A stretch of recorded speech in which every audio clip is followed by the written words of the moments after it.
Okay, today we got to finish up one little project, something that should have already been done, and it's late, so we're trying to do this video rather quickly before it gets dark.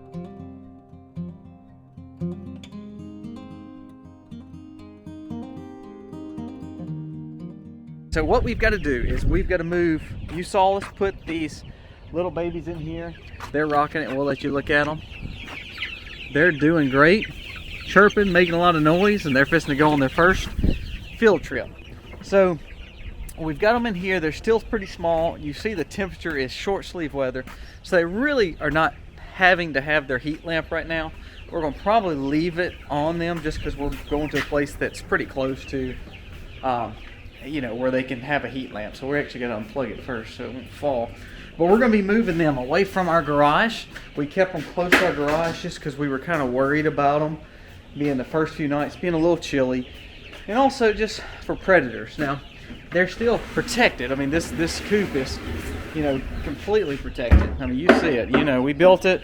It's beautiful. It does everything you need it to do, and actually more protected than even the nets and everything else that they typically would have been in. So I don't see any issues happening. Nothing can unlatch this unless they're one really smart animal, which sometimes can be. So, but we're going to move them, get them away from the garage so Miss Mac can have her parking spot back, and get them away from here. And then we've got to move the cows together. You saw the footage of the mamas, the new babies, all the bulls and the Jersey, all of those were together. So now we're going to be incorporating them all back together as a whole herd, which is good for our rotation. We messed it up with our Herefords just because we knew one was fixing to have a baby, one did have a baby, and of course now you see that two of them had a baby. So now it's time to bring them all back together.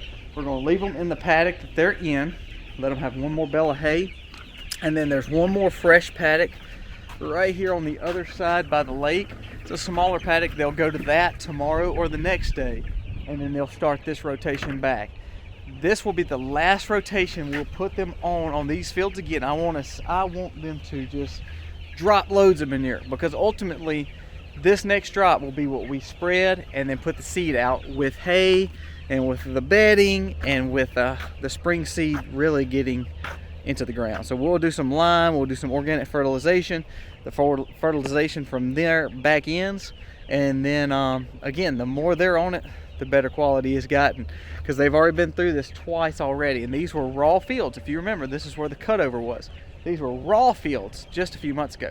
So now to see this annual ryegrass growing to where now we're fixing to put perennial seed down for the next years to come to have beautiful, beautiful fields. So it's gotten better just because we've had cows there, their manure loads, their hay spreading, them eating it and dropping it back out, the urea from their urine, all that benefits the farm. So we're going to put the cows together back in here for about another day or two, go over to that paddock for a day, and then they'll start this rotation back with hay, with ryegrass, and ultimately making those fields better, because we are really getting into the springtime. We're already starting to see some of the hay fields starting to grow some green grass, which is where the sheep will end up. But I'm feeling real confident that the weather is getting a lot better than what it was just a few days ago. It's unloaded right here. You see them there. I've got electricity right there at that building, if you remember us closing that part up of the shop. So they've got this. They're perfect, no issues there. They're right next to where they're kind of in the flow of where Aiden's already taking turkey and duck feed from the chickens, and that's where our feed is over here where the greenhouse is. So it's kind of the main rotation of everything, especially with our birds. All our bird chores are pretty much on this side of the farm. So we've got the cows right here. We've got to move them. They move pretty well. I mean, Allie moves really well, and Josie does too. Daddy-O does as well, but the three boys, the two steers and then Quarantino, they're the ones we gotta kind of watch out for. So I've got to get a bucket. We're gonna get them a little feed in here so they know not to try to run off, because right now it's getting dark on us pretty quickly.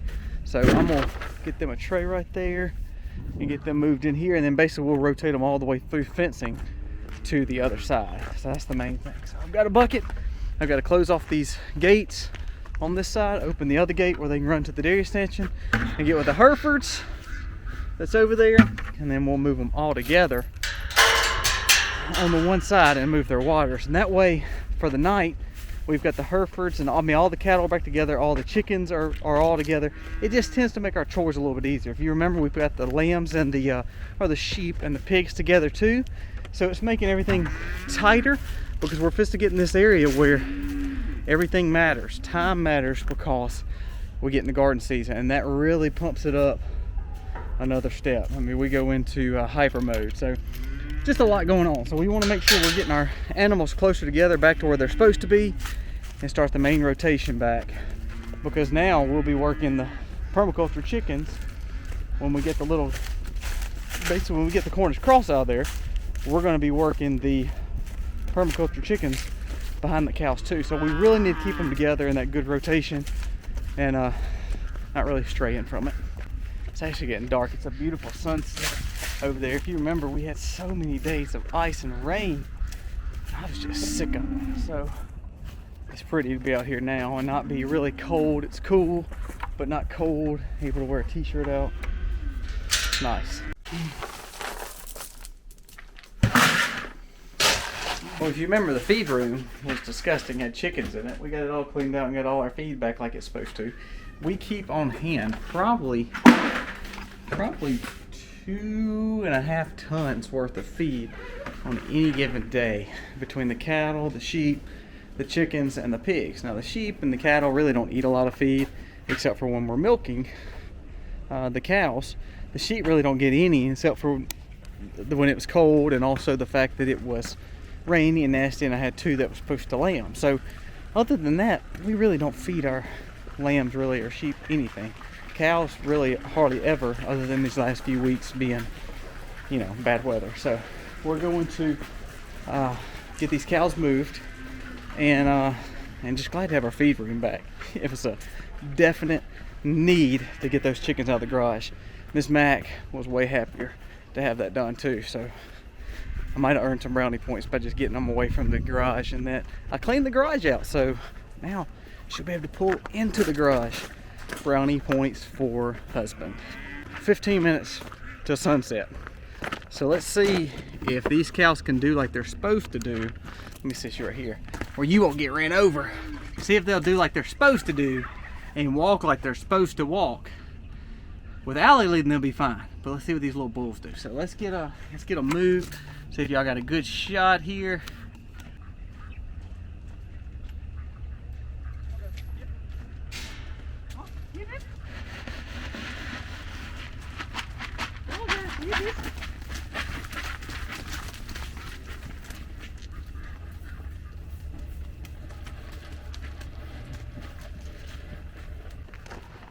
Alright, that worked really well. We're going to go let the stopper out of their water right quick so we can fill it up when we move them across over there.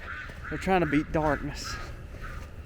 I didn't get to film much this morning because I had to work a little bit, and Miss Mac was trying to do homeschooling and all that fun stuff. So you see they ate their hay down. We only left them in this paddock an extra 2 or 3 days than normal because we had to move them out of that paddock because of all the rain that we were getting and snow.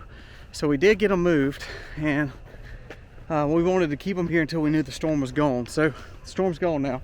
So now we can go ahead and put them in the rotation back with the mamas, the Hereford. So, okay, water's out there. We'll roll this hose up and get them moved around.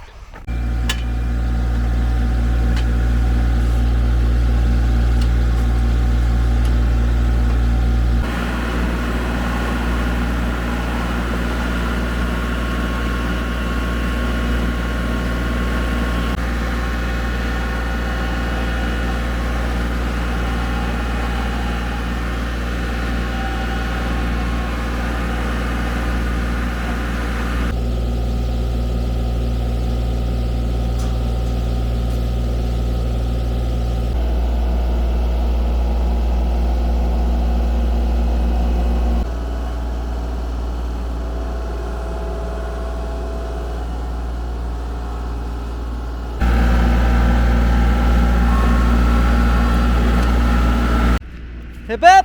Hip up, up, up, up! Alright, I'm trying to call Allie.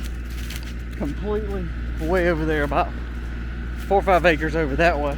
And she has a run and I just opened that run up. So I'm about to walk them probably anyway, but if they can find it on their own, it's even better. It's a lot less work for me to have to do. Yep, yep. So let's see if they come. It is getting real dark real quick. Water's filled up here. We've got to turn this water off.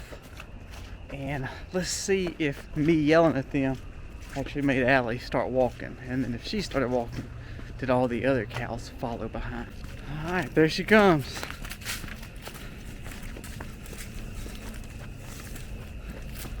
Comes the herd. Woo, woo, woo! There they go. They're all filtering in there like crazy. So they ran around, got at these 2 fields, and I've not got any feed in front of them. They're walking down the lane themselves. With Quarantino at the back. All right, so they came with me just yelling. Allie is such a smart cow. If you don't own a dairy cow, you need a dairy cow, because they're a blast to have around. So as you can see, I've got a flashlight in the bucket so you can see me, but I'm fixing to call it a night. Let the cows enjoy a night of bellowing at each other. This is the first time I've had the herd together with the new babies ever. So I'm excited to see them all in one pasture together. Guys, thank y'all for watching. Enjoy the sunset. Happy homesteading, y'all.